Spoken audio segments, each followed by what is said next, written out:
आज माझी काकी मला वस्त्रमाळ, वाती वगैरे बनवायला शिकत होती, कारण आमच्या घरी पण लक्ष्म्या असतात आणि मी थांबणार नव्हते लक्ष्म्याला, कारण मला एवढ्या दिवस सुट्ट्या नव्हत्या.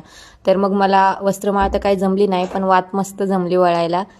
मग मस्त थोडीफार मदत केली काकीला सगळं बनवायला. त्यानंतर आज बाहेर जायचं होतं, पण खूप जास्त पाऊस होता, त्यामुळे मला कुठेच जाता आलं नाही आणि बाहेर नुसतं चिखल घाण वगैरे. आणि मी असं भाजी वगैरे घ्यायला पहिल्यांदाच गेले होते बाजारामध्ये, कारण मी खूप लहान असताना जायची आणि मला काकी विचारत होती ही केळी कशी निघल. मग मी बोलले वरून कशी दिसली तरी आतून सगळी सारखीच असणार आहे. आणि नंतर मग आम्ही हे कणीस वगैरे घेतले, पण ते काय आतून कशा निघतील कळाले नव्हते, त्यामुळे आम्ही त्यांच्याकडनं सोलून घेतले मस्त. आणि आमच्या गावात ह्याला पाणीपुरी नाही, आमच्याकडे गुपचूप बोलतात, आपल्याकडे पाणीपुरी बोलतात. मस्त गुपचूप घेतले आणि घरी खावं म्हणून.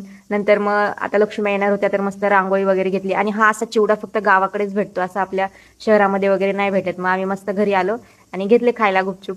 त्यानंतर मग कणीस वगैरे भाजून घेतले, कारण असे गरम गरम मस्त लागतात खायला. आणि खूपच करपले होते माझ्याकडनं ते. त्यानंतर मग वापस परत पुण्याला जायची वेळ झाली आमची. सगळ्यांच्या पाया वगैरे पडून घेतलं. येताना खूप भारी वाटतं आणि जाताना असं नकोच वाटतं जायला, पण सुट्ट्या वगैरे संपल्या होत्या आणि जाणं गरजेचं होतं. मग माझ्या काकीच्या पाया पडले. काकीला विचारलं आशीर्वाद काय दिला, तर आमची काकी नुसती मस्करी करत होती माझ्यासोबत. नंतर बोलली की जोडी नाही, आता ही जोडी कुठून घेऊन येऊ मी.